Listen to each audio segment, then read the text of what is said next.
What's going on, growers? This is Alex from Father's Love, Father's Heal. I'm back in the garden. It's a beautiful sunny day outside. Spring is in the air. I'm so excited to get back in the garden. I have so many plans this year. I have a lot of spring cleaning to do.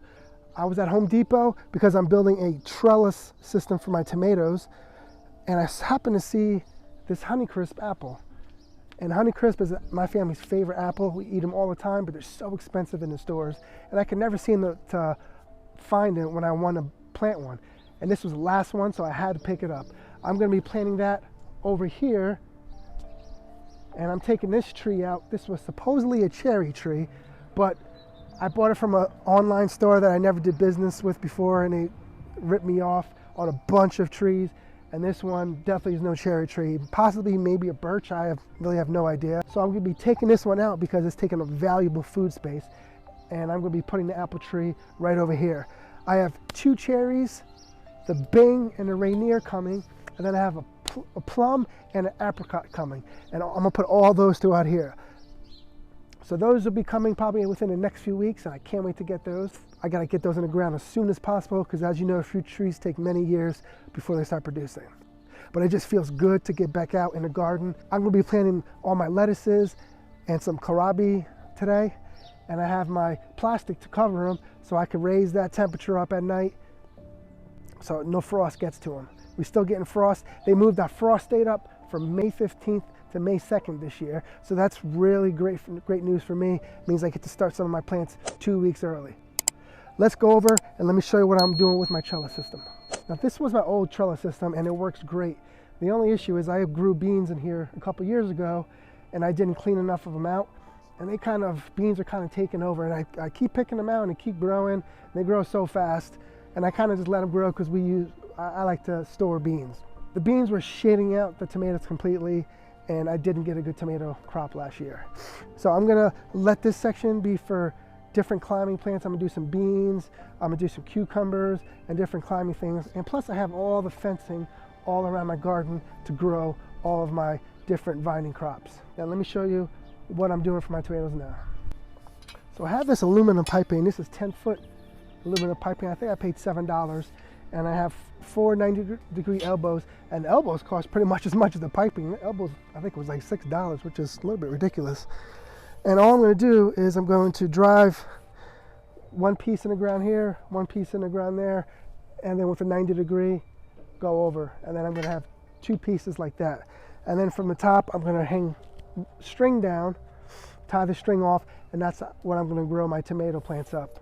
So the tomatoes are going to be grown real close together, so you're going to have to keep the tomato plant trimmed down just to one main stem, and then that'll just have one stem growing up. Instead of you having tomato plant bush out, it kind of spread out and take over, which it likes to do. You're going to have to stay on top of it and always keep it trimmed out, and then that way you have one long stem full of fruit. All the energy in the plant, instead of going to growing more leaves, it's going to be to the fruit, which is going to give you a tastier, better quality fruit. And then, so this one bed will be completely full of tomatoes, but it'll be up in the air. So now I can still use this ground level, and I'm going to grow carrots down below. I'm going to grow basil. I can grow lettuces, and they won't be shaded out because all my tomatoes are growing up. So it's a cool little system. And I had tomato plants in other beds where I planted one, and I used one of those cheap tomato tunnels that flop over once you get too much weight on it, and that never works. This would be a cool system, and then eventually if I want to rotate them, I could just pop the whole thing out the ground, move it over, plant it right back in the ground, and just so it's movable. It doesn't have to, it's not permanent. I'm not setting in concrete or anything. So this could be a cool little system that I'm going to incorporate in the garden, and it shouldn't take me too long to do. So let's get into it. So I figured out this little trick when I was putting all the PVC in the ground. All I'm going to do is take some rebar and drive the rebar into the ground just to make an opening for the conduit to be hammered into the ground. If I don't do that, it's really hard to smack the conduit into the ground, and by the time you keep hitting it, eventually you might bend the conduit, and it's just a pain in the butt. So this way I just found it's a little easier to do it this way. So I just kind of push it in and work it back and forth and make a hole for the conduit.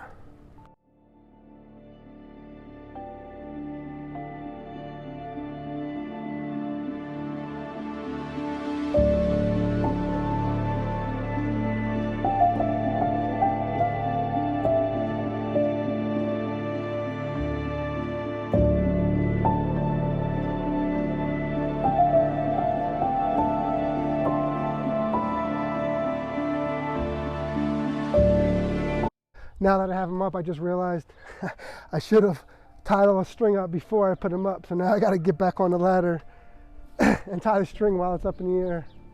Well, I make the mistake so you don't have to, right? I'm going to do 8 inches apart with the string and just run it down. And then I have some wood stakes. I'm going to drive in the ground, tie it off in there. And I'm using a wood because it'll decompose after a couple years. And I just replace them and won't hurt the garden at all. Well, let me get back on the ladder.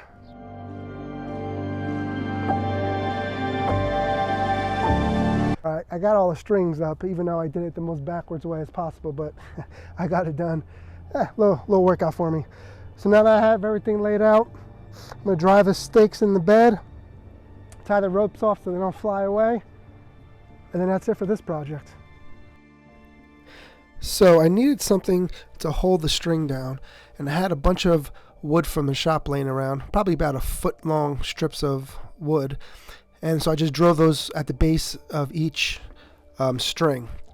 And I quickly found out I had nowhere to tie it to, so I used a 1/2-inch drill bit, and I drill a hole into each of the wood stakes just so I can put the string through the hole, tie it down, hammer it down, and it becomes nice and tight against the wood.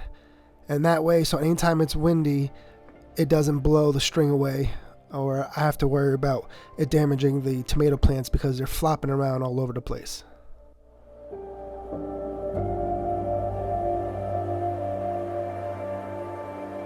All right, so I got them all up. All the strings are not like banjo tight, but they're tight enough where they're not going to float away when it gets windy. But I think this is great. So I can get 1, 2, 3, 4, 5, 6, 7, 8, 9, 10, 11, 12. I get 13 tomatoes in a 12-foot bed. Like I said, we're gonna grow them up, and as they grow, we're gonna constantly trim them down. So we're just growing up one stem, and I'm gonna twist them up, and they'll grow up, and each string will just be loaded with fruit. And like I said, all that energy is gonna be going into the fruit now, and not going into the growth of leaves, because we don't care about leaves. We want that fruit. That's the whole point of tomatoes. I don't know, I think this year I'm just gonna stick with just this one. I think this is gonna be a good amount of tomatoes in the garden. And I have a lot of other stuff I have to redo, but this is my first project since it's beautiful outside. And I hope you learned a couple things from this. And I made a couple mistakes. I could have saved time, but that's the whole point of projects, right? You do it once, you learn something, and the next time it goes quicker. So hopefully my mistakes save you some time, but it worked out in the end. That's all I care about. And I have a really cool growing trellis for my tomatoes. And it's a little bit windy right now, and these aren't even moving. So I'm happy with that. This is gonna be a cool addition. It feels so good to get back out in the garden, and hopefully you have a garden, and if you don't, and you're gonna start one this year, get out there, get your hands in the soil, start working it, and before you know it, it's gonna be time to plant. Thanks for watching. I'll see you at the next one.